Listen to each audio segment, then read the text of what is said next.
नमस्कार, news watch India आप देख रहे हैं। आपके साथ मैं हूं मेघना सचदेवा। स्वागत है आप सभी का स्पेशल रिपोर्ट में। चलिए करते हैं शुरुआत। भाजपा की पूर्व प्रवक्ता नुपुर शर्मा के विवादित बयान ने लगता है दुनिया भर में एक नई बहस को जन्म दे दिया है। हालांकि नुपुर ने अपने बयान पर माफी मांग ली थी, लेकिन अब ये मुद्दा अंतर्राष्ट्रीय रूप ले चुका है, जिसमें कई देश और मुस्लिम बिरादरी भी दो फाड़ होते हुए नजर आ रहे हैं।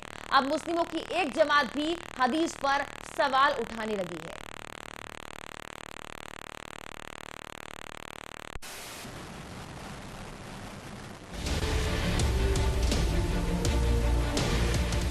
देश में पैगंबर पर आए बयान पर घमासान हो गया।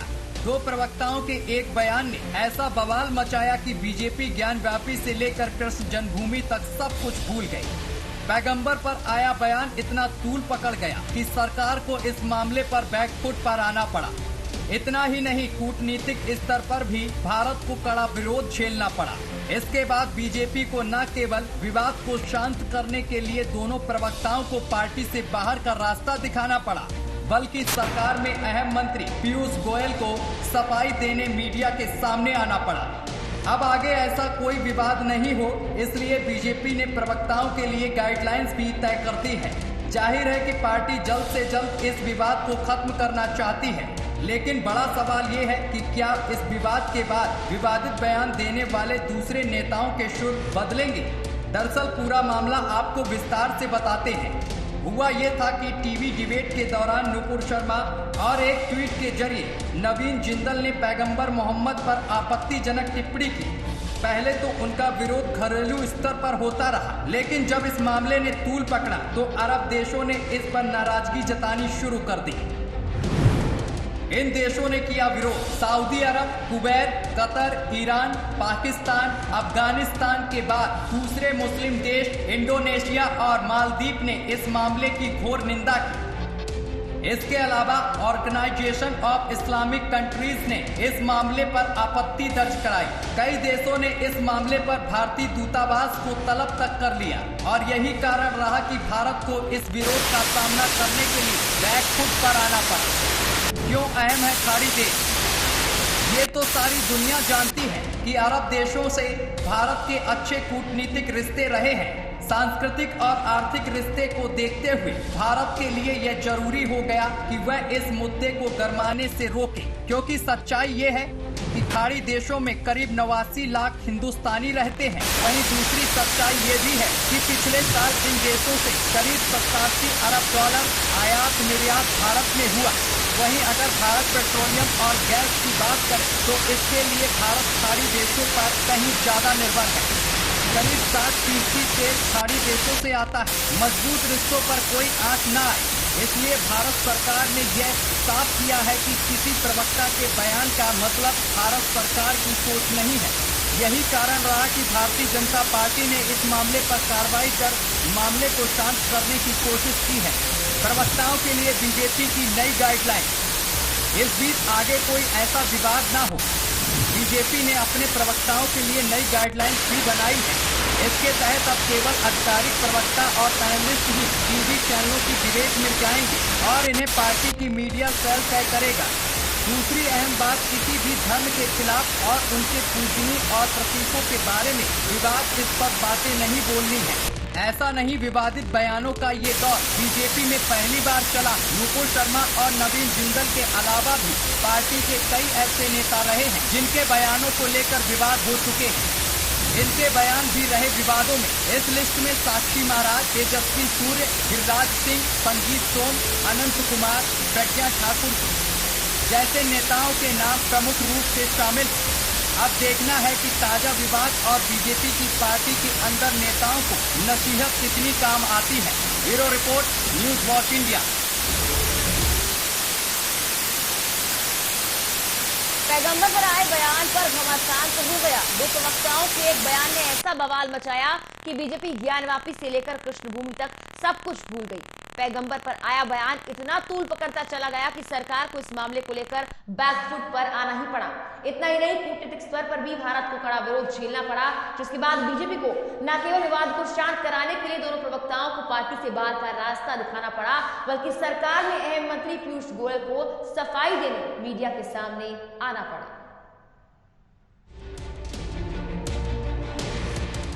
देश में पैगंबर पर आए बयान पर घमासान हो गया। दो प्रवक्ताओं के एक बयान ने ऐसा बवाल मचाया कि बीजेपी ज्ञानव्यापी से लेकर कृष्ण जन्मभूमि तक सब कुछ भूल गई। पैगंबर पर आया बयान इतना तूल पकड़ गया कि सरकार को इस मामले पर बैकफुट पर आना पड़ा। इतना ही नहीं, कूटनीतिक स्तर पर भी भारत को कड़ा विरोध झेलना पड़ा।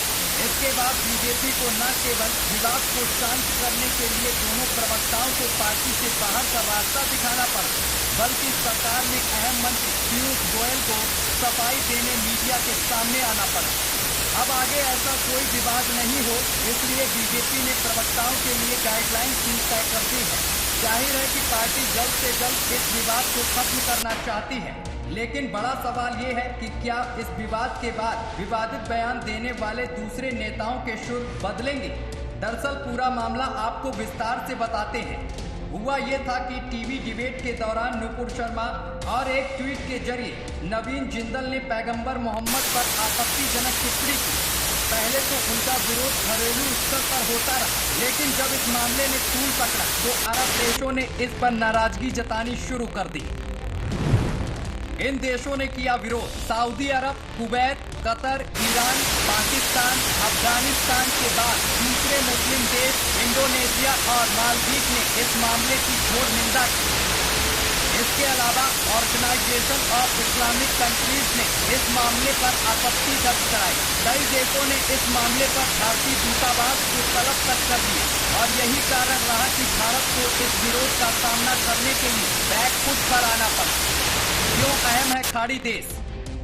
ये तो सारी दुनिया जानती है कि अरब देशों से भारत के अच्छे कूटनीतिक रिश्ते रहे हैं। सांस्कृतिक और आर्थिक रिश्ते को देखते हुए भारत के लिए यह जरूरी हो गया कि वह इस मुद्दे को गरमाने से रोके, क्योंकि सच्चाई ये है कि खाड़ी देशों में करीब 89 लाख हिंदुस्तानी रहते हैं। वहीं दूसरी सच्चाई ये भी है कि पिछले साल इन देशों से करीब 87 अरब डॉलर आयात निर्यात भारत में हुआ। वहीं अगर भारत पेट्रोलियम और गैस की बात करें तो इसके लिए भारत खाड़ी देशों पर कहीं ज्यादा निर्भर है। करीब 60% तेल खाड़ी देशों से आता है। मजबूत रिश्तों पर कोई आंच न आए, इसलिए भारत सरकार ने यह साफ किया है कि किसी प्रवक्ता के बयान का मतलब भारत सरकार की सोच नहीं है। यही कारण रहा कि भारतीय जनता पार्टी ने इस मामले पर कार्रवाई कर मामले को शांत करने की कोशिश की है। प्रवक्ताओं के लिए बीजेपी की नई गाइडलाइन। इस बीच आगे कोई ऐसा विवाद न हो, बीजेपी ने अपने प्रवक्ताओं के लिए नई गाइडलाइन भी बनाई है। इसके तहत अब केवल आधिकारिक प्रवक्ता और पैनलिस्ट ही टीवी चैनलों की डिबेट में जाएंगे और इन्हें पार्टी की मीडिया सेल तय करेगा। दूसरी अहम बात, किसी भी धर्म के खिलाफ और उनके पूजनीय और प्रतीकों के बारे में विवादास्पद बातें नहीं बोलनी है। ऐसा नहीं, विवादित बयानों का ये दौर बीजेपी में पहली बार चला। नुपुर शर्मा और नवीन जिंदल के अलावा भी पार्टी के कई ऐसे नेता रहे हैं जिनके बयानों को लेकर विवाद हो चुके हैं। इनके बयान भी रहे विवादों में। इस लिस्ट में साक्षी महाराज, तेजस्वी सूर्य, गिरिराज सिंह, संगीत सोम, अनंत कुमार, प्रज्ञा ठाकुर जैसे नेताओं के नाम प्रमुख रूप से शामिल। अब देखना है कि ताजा विवाद और बीजेपी की पार्टी के अंदर नेताओं को नसीहत कितनी काम आती है। Bureau report, news watch India.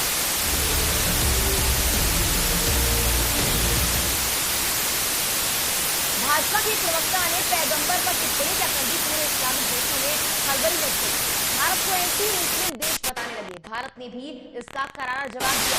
जी हां, इस्लामिक देशों का संगठन OIC जो अपनी सुविधा के मुताबिक मुसलमानों के मुद्दे उठाता है, उसने भारत को लेकर बहुत कुछ कहा, लेकिन भारत ने भी जवाब दिया है।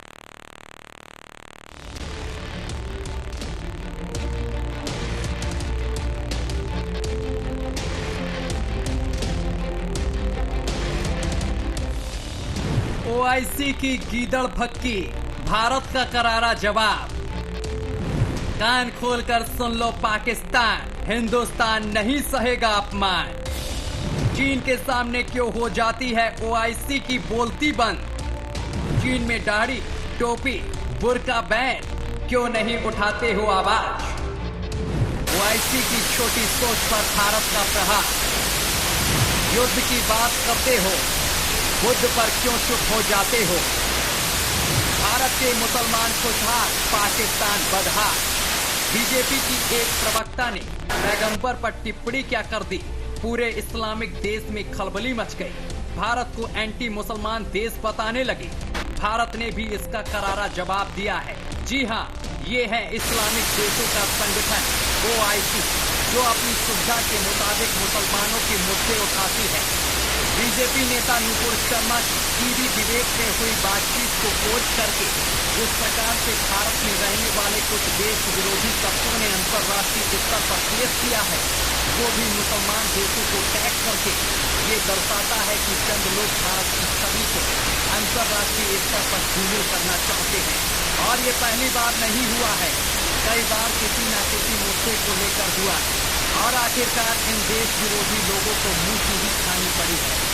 आज इस्लामिक संगठन भारत से माफी मंगवाने की बात करता है, लेकिन तब ये संगठन कहाँ था जब अफगानिस्तान में तालिबान राज में बामियान में तालिबान बुद्ध की मूर्तियों को तोड़ रहे थे और आज अफगानिस्तान भी मुंह खोले बैठा है, लेकिन अपनी करनी पर शर्मिंदा तक नहीं हुआ था जब देखते ही देखते बुद्ध की हजारों साल पुरानी मूर्तियां तोड़ी थी और सभी इस्लामिक देश तमाशा देख रहे थे।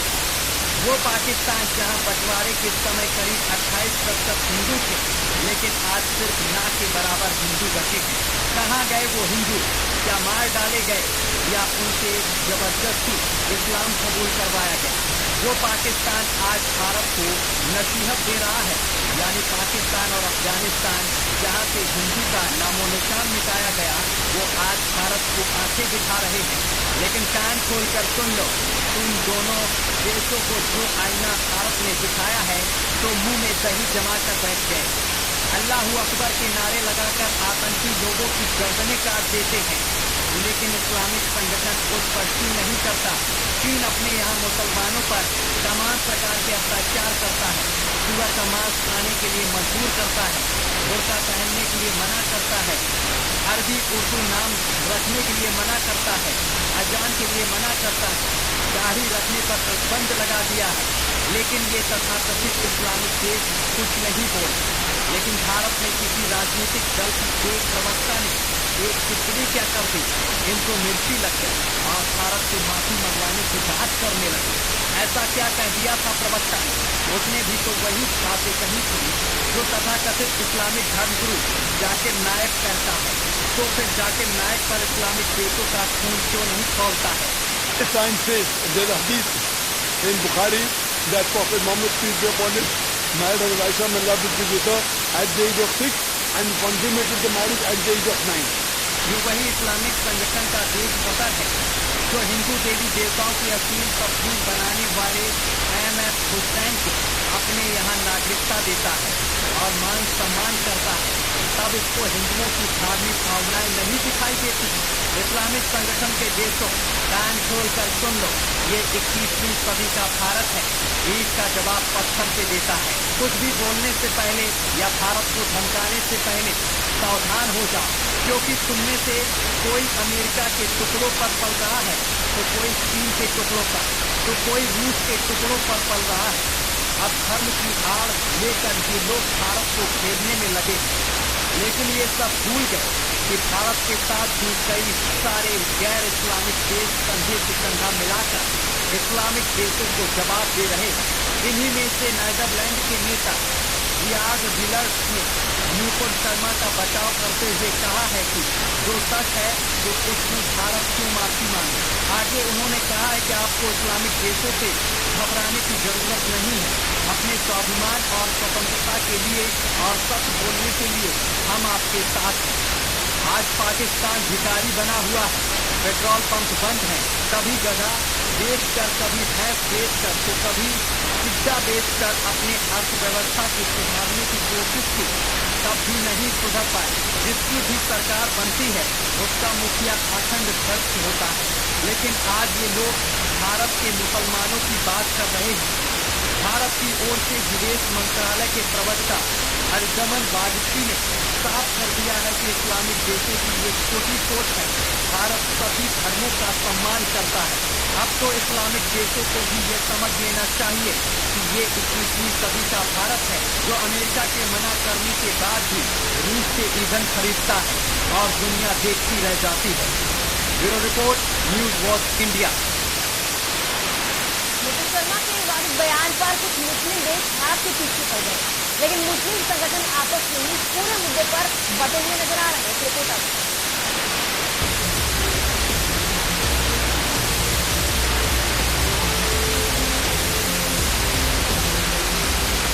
बेशर्मी और निर्लज्जता की हद देखिए। एक हिंदू महिला के विरुद्ध लगातार आग उगल रहे हैं, जान से मारने के फतवे दे रहे हैं, बलात्कार की धमकी दे रहे हैं, जबकि नुपुर शर्मा ने जो कहा, आवेश में आकर कहा। सामने बैठे एक इस्लामिक स्कॉलर के लगातार महादेव के अपमान करने पर प्रत्युत्तर में कहा, लेकिन स्कॉलर साहब के खिलाफ ना तो उनकी कौम ने कुछ बोला और ना ही हिंदुओं ने ऐसी प्रतिक्रिया दी जो जिहादी दे रहे।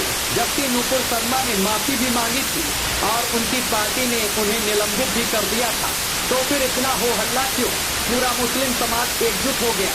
मुस्लिम देशों ने कड़ा विरोध किया है। आज फिर लगातार नुपुर शर्मा को लेकर अंतर्राष्ट्रीय बिरादरी दोफाड़ होती नजर आ रही है।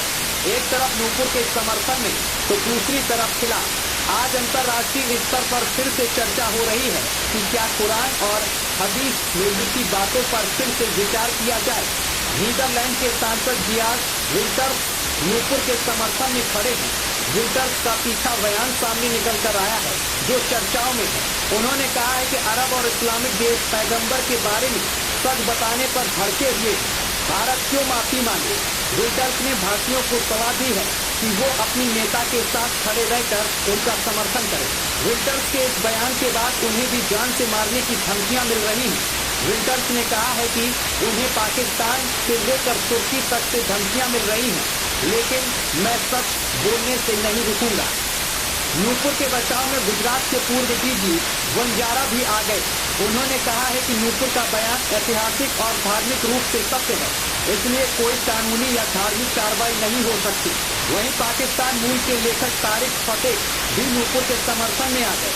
उन्होंने भी कहा कि नुपुर ने जो कहा वो सच ही कहा है।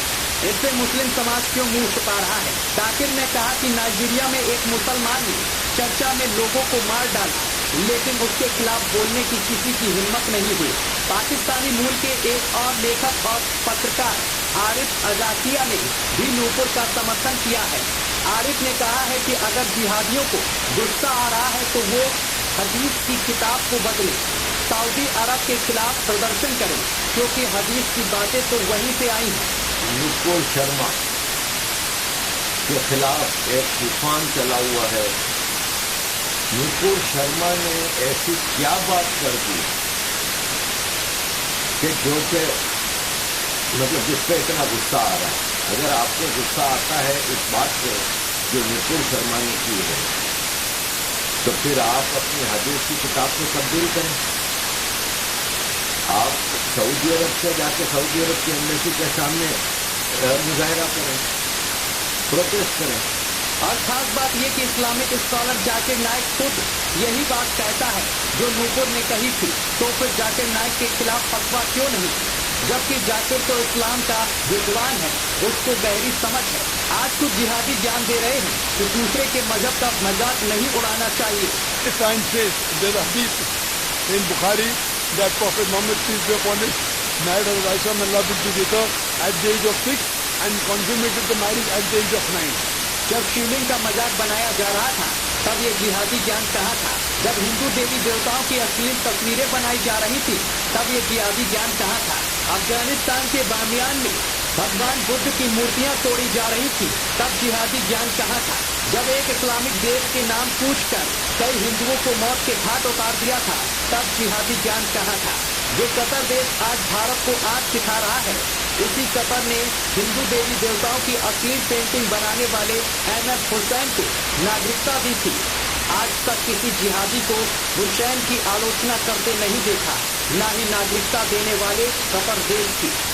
यहाँ मसला केवल एक महिला का नहीं है, बल्कि गर्दन काटने पर उतारू उस कट्टरपंथी मानसिकता का है, जिसका प्रतिकार बहुत आवश्यक है। समय रहते इसे बढ़ने से रोकना बहुत आवश्यक है, वरना देश दुनिया में जंगल राज हो जाएगा। और इसे यही रोकिए, हल्के में मत लीजिए, मानवतावादी भूमि को रेगिस्तान बनाने से रोकिए।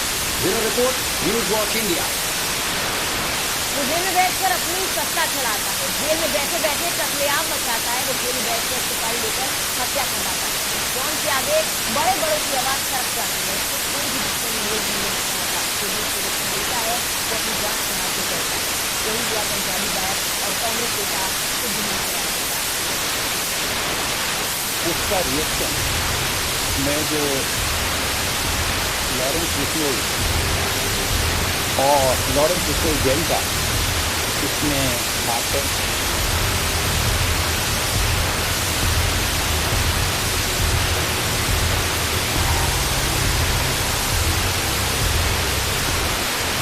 जिसने जेल में बैठे करा दी मूसेवाला की हत्या, जो जेल से चलाता है मौत का जरायम की दुनिया, वो गैंगस्टर जिससे सलमान खान भी खाते हैं खौफ, जो मारना चाहता था सलमान खान को जान से, जिसके सामने बड़ों बड़ों ने भी अपनी चिट्ठी खोई। नाम है उसका डॉन लॉरेंस बिश्नोई। जी हाँ, वो जेल में बैठे बैठे अपनी सत्ता चलाता है, वो जेल में बैठे बैठे कत्लेआम मचाता है, वो जेल में बैठे बैठे सुपारी लेकर हत्या करवाता है। उस डॉन के आगे बड़े बड़े की हवा सरक जाती है। उससे कोई भी दुश्मनी मोल नहीं लेना चाहता। जो भी उससे दुश्मनी लेता है वो अपनी जान से हाथ धो बैठता है। यही हुआ पंजाबी गायक और कांग्रेस नेता सिद्धू मूसेवाला के साथ, जिनकी गोली मारकर हत्या करने के मामले में गैंगस्टर लॉरेंस बिश्नोई का नाम सामने आया है। पंजाब पुलिस ने बाकायदा बताया है कि सिद्धू मूसेवाला की हत्याकांड में लॉरेंस बिश्नोई का सीधे हाथ है। इतना ही नहीं, लॉरेंस बिश्नोई के करीबी कनाडा में बैठे गैंगस्टर लकी उर्फ गोल्डी बरार ने हत्या की जिम्मेदारी भी ली है। माना तो ये भी जा रहा है कि लॉरेंस बिश्नोई ने जेल से वर्चुअल फोन के जरिए कनाडा में बैठे अपने साथी गैंगस्टर लकी उर्फ गोल्डी बरार से बात की थी, जिसके बाद सिद्धू मूसेवाला की हत्या का पूरा प्लान बनाया गया। माना जा रहा है कि ये दोनों गैंगस्टर के टकराव का मामला है।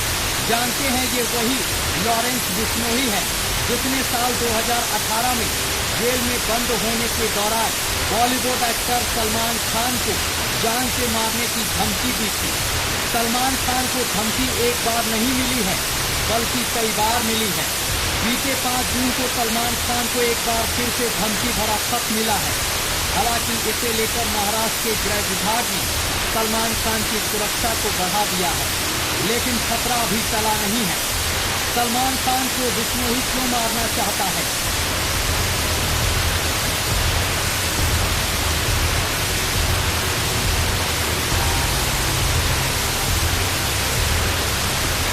हालांकि सवाल ये भी है कि सलमान के पीछे क्यों पड़ा है लॉरेंस बिश्नोई। चलिए हम आपको बताते हैं। सलमान खान पर काले हिरण के शिकार का आरोप था। इसके बाद सलमान खान फिल्म की शूटिंग के दौरान एक बार लॉरेंस ने अपने गुर्दों के जरिए सलमान खान पर हमले की पूरी योजना बनाई थी। ये अलग बात है कि बिश्नोई को पसंदीदा हथियार नहीं मिल पाया तो ये योजना असफल साबित हुई, क्योंकि गैंगस्टर बिश्नोई समाज से है। ऐसे में काले हिरण के शिकार के मामले को लेकर वो गुस्से में था, क्योंकि बिश्नोई समाज के लोग काले हिरण की पूजा करते हैं। इसलिए इसकी वजह से लॉरेंस बिश्नोई सलमान खान को जान से मारना चाहता था। तिहाड़ के जेल नंबर 8 में बंद है बिश्नोई। बिश्नोई तिहाड़ के जेल नंबर 8 में बंद है। वो हाई सिक्योरिटी वार्ड में बंद है। जेल की कोठी से ही उसका मौत का सारा साम्राज्य चलता है। दिल्ली, राजस्थान, पंजाब, हरियाणा और हिमाचल प्रदेश में आपराधिक गतिविधियों अंजाम वे अपने गुर्दों के द्वारा दिलवाता है। हालात ये है कि आज बिश्नोई का खौफ है। जेल में बंद होने के बाद भी वो अपने गुर्दों के जरिए कैसे आपराधिक घटनाओं को अंजाम देता है, ये एक बड़ा सवाल है। माना तो ये भी जा रहा है कि मूसेवाला की हत्या की साजिश तिहाड़ जेल में ही रखी गई थी। 500 से ज्यादा गुर्दे जो एक उतारे पर भी कुछ भी करने को तैयार। माना जा रहा है कि लॉरेंस बिश्नोई के 500 से ज्यादा गुर्दे हैं जो उसके एक इशारे पर कुछ भी करने को तैयार हो जाते हैं।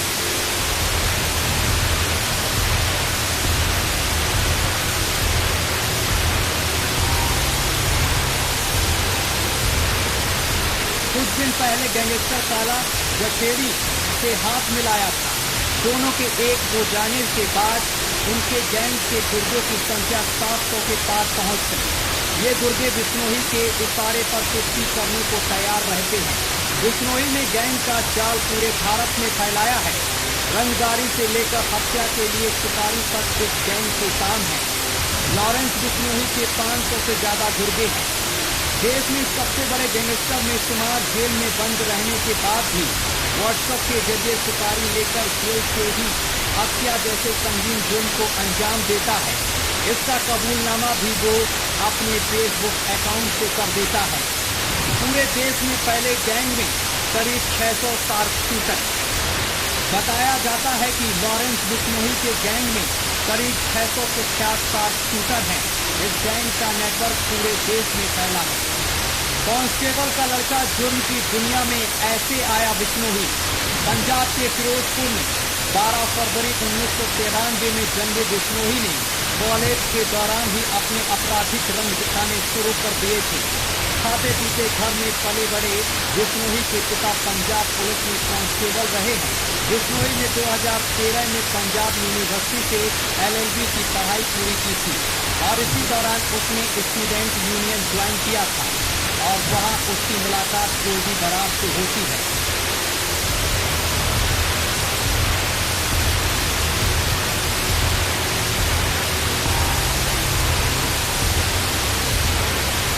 बिश्नोई को अपना नाम कमाने का ऐसा फितूर था कि वो हर जगह अनाप शनाप काम में मशगूल हो गया।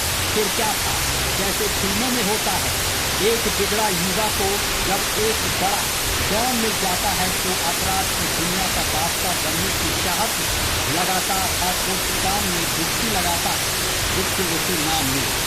धीरे धीरे बिश्नोई ने अपराध की दुनिया में अपना सिक्का जमाना शुरू कर दिया।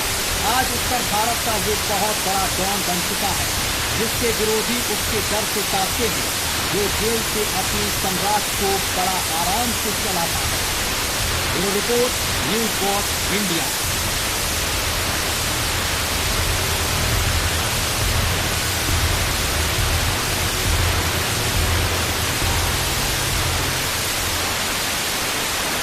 अब बात करते हैं कानपुर तक। एक फोन कॉल आई और अगले 10 मिनट में सीएम योगी ने जबरदस्त फैसला लिया कि कानपुर से पंजाब और कश्मीर जाने वाले बिलों को खींच कर निकाल दिए गए हैं। जिस तकनीक से वेतनगंज के गुनहगारों को पकड़ा गया उसके बारे में जानेंगे तो आप भी बोल देंगे सैल्यूट है योगी सरकार की।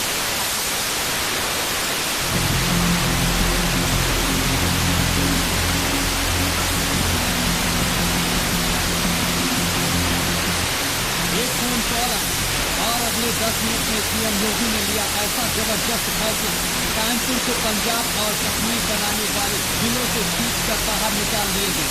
जिस तकनीक से वेतनगंज के गुनहगारों को पकड़ा गया है तो आप भी बोल उठोगे सैल्यूट है योगी सरकार की छाती को। कानपुर की डीएम एक्शन में थी, SSP भी एक्शन में थे।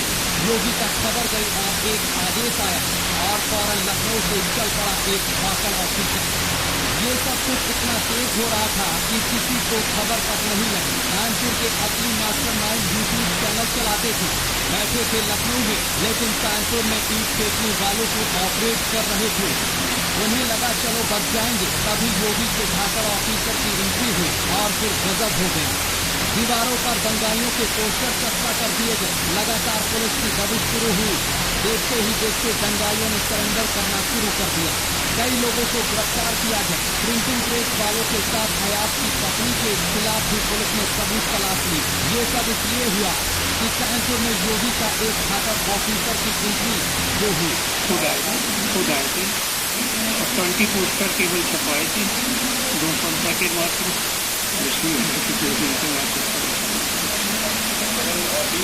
केवल 20, बाकी वहाँ लगे तो हजारों थे। मैंने खुद देखे, लेकिन ऐसे 20 छपवा के सैंपल निकल जाएगा, उसके बाद वो ऑफसेट में कहीं छपा ही गया होगा।